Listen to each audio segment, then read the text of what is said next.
Welcome back to Book Break, and if you're wondering where this absolutely beautiful place is that I am, this is the Little Paris store, probably the most Instagrammable shop in the whole of North London. This is a French antiques shop and it's just absolutely filled with so much gorgeous art and furniture and accessories. I'm completely in love. And I was inspired to come here because in this video I'm going to be talking about some artists that I've been learning about who inspired novels. And I didn't deliberately set out to pick artists who had all worked in France, but once I picked my favourite of the 4 stories, they all had working in Paris in common at some stage in their stories, so it really does seem like Paris just inspires the most incredible art. So the first artist that I'm going to talk about is the photographer Lee Miller, because I have just finished reading this beautiful book, The Age of Light by Whitney Scharer. And I didn't know that much about Lee Miller before I read this, and this was a really great place to start. Because we meet Lee Miller throughout 3 main stages of her life. So the beginning and the end of the book, we meet her as a married woman in the 60s living in a country home in England. Then throughout the book we have these flashbacks to her working as a photojournalist during World War II, and those bits were just sensational to read about, so scary and dramatic and exciting, and it includes the scene where Lee Miller takes that iconic photograph of herself, which really does exist, of her taking a bath in Hitler's house after the end of the war. But the main focus of the story is in Paris in 1929, and that's when Lee Miller meets the artist Man Ray and becomes, yes, his muse and his apprentice, but also begins to work with him, and together the two create this really fantastic art. And I really loved reading this story, and I felt like it really subverted the idea of the muse, which was so great. This is a protagonist who is completely in charge of herself, and even when she does model for Man Ray, it's with her own ideas that she brings to the table, and so it's to further her own creativity as well as his. And today she has left an amazing legacy. Even now her photographs are seen as particularly shocking and human, and I actually had the chance last week to go to the Camera Museum and look at the type of camera that Lee Miller herself would actually have used.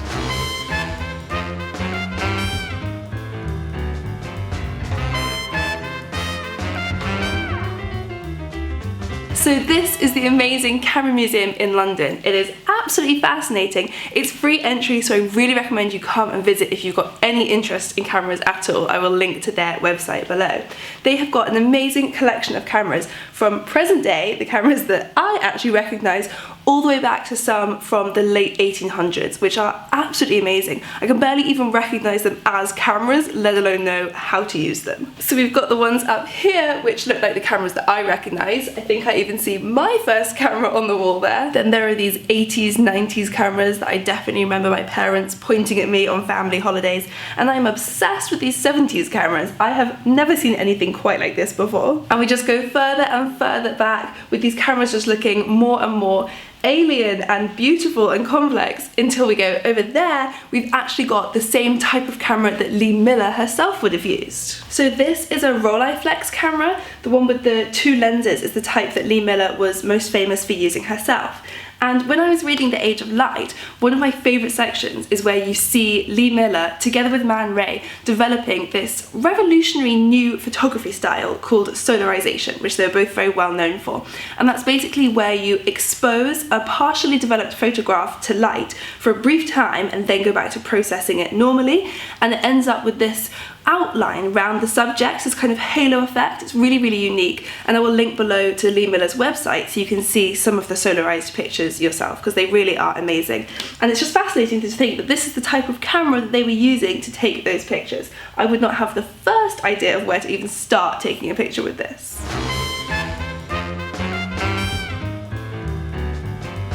So another artist that I have loved learning about is Camille Claudel, the French artist who inspired the novel Rodin's Lover by Heather Webb. So Claudel was a sculptor working in the late 19th century who, just like Lee Miller, had an amazing working relationship with the man whose muse and lover she is often just relegated to being seen as. And in Claudel's case, it was the sculptor Auguste Rodin, whose workshop she worked in for 8 years. And as Claudel's sculptures were quite sexual, which was seen as being very inappropriate for a woman, she often struggled to get funding for them, so she had to rely either on Rodin helping her or collaborate with him him, but then he would end up getting all of the credit. And after Claudel accused Rodin of stealing her ideas, her family had her committed to a psychiatric hospital, despite doctors telling them that she didn't need to be there, and she stayed there for 30 years up until her death. Claudel's style was highly unusual for the very conservative tastes of the time, and so the artist died in relative obscurity. But today she has become much more celebrated for her work, and the writer Gail LeCornec actually believes that she changed the history of art.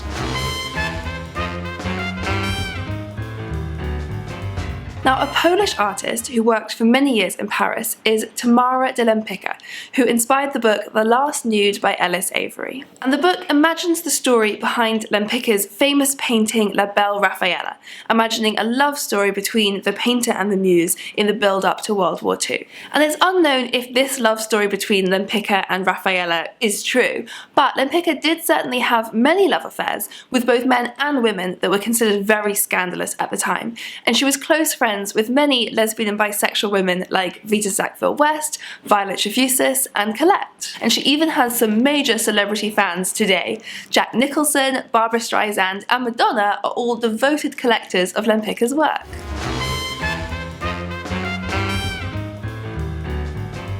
And finally, an artist who came to live and work in Paris because of criticism back in her homeland China, Pan Yuliang, the artist who inspired the book The Painter from Shanghai by Jennifer Cody Epstein. So Pan had a terrible start to life. She was orphaned at the age of 14 and sold by her uncle into a brothel until she attracted the attention of a rich customs officer who married her as his second wife and then funded her education at the Shanghai Art School. And from there, her talent just continued to grow. So she won the prestigious Rome Scholarship to go and study in Italy. She won the 1926 Gold Prize in the Roman International Art Exhibition, and she eventually returned to Shanghai as a professor. But despite being honoured by many in the art world, she was severely criticised by some Chinese government officials because her work included nude painting. And so she moved to Paris, and that is where she lived and worked for the next 40 years until her death. And today she is renowned as the first female Chinese artist to paint using Western techniques, managing to subvert both Chinese and European styles. So those are 4 particularly incredible women that I've been reading about, but I do have 2 more bonus recommendations for you if you like books about art and artists. So the first one is The Muse by Jessie Burton. And The Muse is about a woman named Odelle working in 1960s London, and she's working at an art gallery when a mysterious painting is delivered. And while they're looking into the history of this painting, we also flash back to 1930s Spain, and we meet a young girl named Olive, who is the daughter of a renowned art dealer, but also a very talented artist herself. So there's this great mystery in how these 2 timelines are going to end up coming together, and all of that is so much fun. But the book itself is also just this amazing love story to art and artists, and the paintings just feel so vivid while you're reading it. And my second recommendation is The Clockmaker's Daughter by Kate Morton. Now, I already absolutely love books that split between 2 timelines. This one is split between loads of timelines, so it is brilliant. So in the present day, we have an archivist named Elodie, who finds a satchel containing a mysterious photograph of an unknown beautiful woman and a sketchbook containing a drawing of a house that Elodie is sure she recognises from stories her mother used to tell her as a child. And that house is Birchwood Manor, and throughout the book we flash backwards and forwards, meeting all kinds of people, different generations of people who lived at the house, stayed at the house, or visited the house over the years. And we do actually have a whole video about this book, which I will link to, where I actually went and visited one of the manor houses in England that served as the inspiration for Birchwood Manor. But do leave me a comment with some of your favourite books about artists. It's such a fascinating topic, and I've been just loving learning about some of these real incredible artists. And while you're here, do make sure to go and follow our Instagram at BookBreakUK. We have lots of behind the scenes content, including outtakes that go up every Friday, and of course subscribe to this channel because we post new videos every Thursday. And coming up next week, we've got a special guest who's going to tell us about some of the best popular science books. See you next time.